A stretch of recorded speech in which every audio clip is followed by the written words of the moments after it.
Okay, now we are starting the book of Acts. Итак, мы начинаем с вами книгу Деяний. In verse 1. Первый стих. The former treatise. Первую книгу. What is that? Что это обозначает?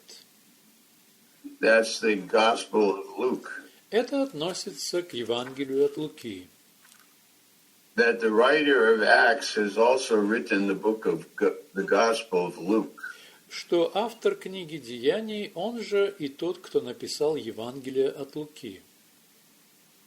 And he writes it to this man who is called Theophilus. Он обращается к мужчине, которого зовут Феофил. Which in the Greek means lover of God. Что на греческом обозначает «любящий Бога». And he wrote so that Theophilus would know what Jesus taught and did. И он описывает так, чтобы Феофил знал, о чем обучал Иисус и что он сделал. Of what Jesus began to do and teach. О всем, что Иисус делал и чему обучал от начала.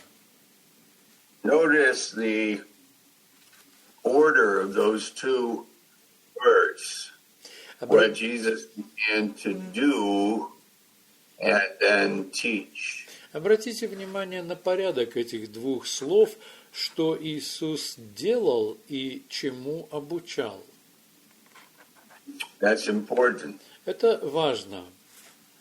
What Jesus did was first, and what he taught came later after he did it.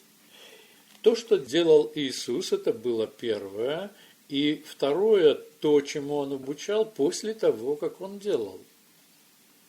The Pharisees in Matthew 23 did it the other way. They taught, but they didn't do. Фарисеи в 23-й Евангелии от Матфея делали по-другому. Они обучали, но не делали. Matthew 23. Евангелие от Матфея, 23 глава. In other words, evangelism, maybe I teach it, but I don't do it. Другими словами, например, евангелизация. Возможно, я обучаю, но не делаю. Maybe prayer. А I возможно, teach молитва. prayer, but I don't do it. Я обучаю молитве, но не делаю. Or church life. I teach church life, but I don't do it. Или же церковная жизнь. Я обучаю церковной жизни, но не делаю. Or grace. I teach grace, but I don't do it. Или же благодать. Я обучаю благодати, но не применяю это. Yeah, I teach about reading the Bible, but I don't read the Bible myself. Я обучаю чтению Библии, но сам Библию не читаю. This is a form of hypocrisy. Это форма лицемерия. Luke is writing the book of Acts, and he also wrote the gospel to teach what Jesus did. И Лука пишет эту книгу Деяний, а также он написал и Евангелие от Луки о том, что Иисус делал. And if you read the end of the gospel of Luke, it brings us to the place when Jesus ascended into heaven. И если вы почитаете окончание Евангелия от Луки, то там говорится о том, что Иисус вознесся на небеса. So the book of Acts is a sequence to the Gospel of Luke. И поэтому книга Деяний – это последовательное развитие того, что было написано в Евангелии от Луки. Verse 2. Второй стих. Until the day in which he was taken up. До того дня, в который он вознесся. If you turn to Luke chapter 24 and read the end. Давайте откроем Евангелие от Луки, 24 главу, завершение. He told the disciples to wait in Jerusalem until the promise of the Father. Он сказал своим ученикам, чтобы они ожидали в Иерусалиме, ожидали обетования Отца. In Luke 24, in verse 49. Это Евангелие от Луки, 24 глава, 49 стих. And they worshipped him and returned to Jerusalem with great joy. И они поклонялись ему и возвратились в Иерусалим с великой радостью. And they were in the temple praising, blessing God. 53 стих. «И пребывали всегда в храме, прославляя и благословляя Бога». Now we have in the book of Acts, chapter 1, И вот теперь в книге Деяний, в 1 главе, we have him speaking to the disciples before he leaves. мы видим Иисуса, который разговаривает со своими учениками перед тем, как вознестись. And here Luke is saying that he appeared, showed himself alive. Мы здесь видим, что Он явил себя живым. In verse 3, 3 стих. he showed himself alive after his passion by many infallible proofs. Которым и явил себя живым по страдании своем со многими верными доказательствами. The resurrection of Christ from the dead is very central to our message.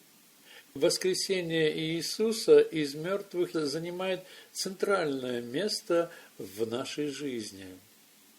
It had to be very sure and very clear that he was raised from the dead. Это должно было быть очень уверенным, надежным. This is the meaning of infallible proofs. То есть доказательство или же значение многими верными доказательствами. And that he was seen of them 40 days. И он в продолжении 40 дней являлся им. And he was speaking of the things pertaining to the kingdom of God. И он говорил с ними о Царстве Божьем.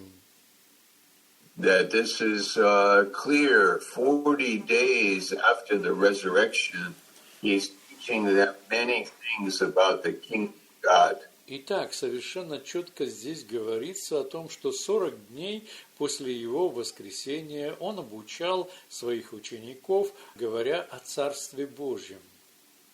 It's very important. Очень важно. In being assembled together with them, commanded them that they should not depart from Jerusalem, but wait for the promise of the Father, which saith ye, you have heard of me. 4 стих. «И собрав их, он повелел им, не отлучайтесь из Иерусалима, но ждите обещанного Отца, о чем вы слышали от меня». In verse 4, 4 стих. he is saying that there's something more coming. Он говорит практически, что нечто еще большее ожидается.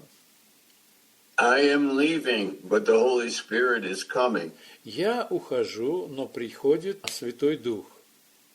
The Holy Spirit is already there with them, but he's coming even stronger.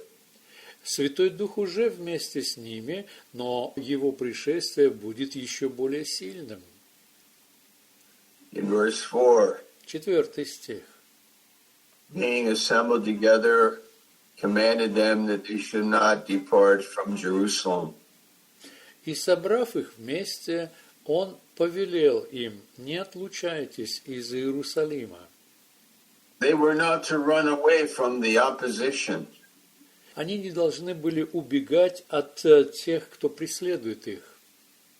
They were to stay there in enemy territory. Они должны были оставаться на территории врага. They were to confront their enemies. И им необходимо было предстать перед своими противниками. They were to testify that Christ is real. И им необходимо было свидетельствовать о том, что Христос был реален. They were to preach to the unbelievers. Они должны были проповедовать неверующим. They were to preach to those that crucified Christ. Они должны были проповедовать тем, кто распял Христа. They were not to run away. Не должны были убегать. They were to receive power. Они должны были принять силу.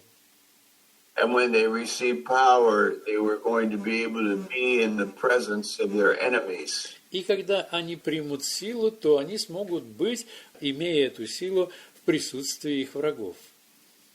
They were going to preach Christ, И они будут проповедовать Христа, grow in grace, возрастать в благодати and find that God is with them. и обнаруживать, что Бог с ними. Be careful not to run away from your enemies. Maybe your enemies need your message. Будьте внимательными и осмотрительными, не спешите убегать от ваших противников, потому что вполне возможно, ваши противники нуждаются, чтобы вы проповедовали им Евангелие. Be careful not to run away to find a comfortable life, but to minister in God's will where He has you. Будьте осмотрительными, чтобы не убегать в поисках удобной жизни, но оставаться там, где вы нужны, чтобы проповедовать и нести Евангелие. We can find God anywhere. Мы можем обнаружить Бога везде. We can love God always. Мы всегда можем любить Бога. We can learn grace. И мы можем обучаться благодати. We can fellowship by faith. И можем общаться по вере. We can stay in Jerusalem. Мы можем оставаться в Иерусалиме. Because the power of God is on us. Потому что на нас сила Божья. That's all. На этом все. That's the end of our class. Это завершение нашего занятия. Thank you, Pastor.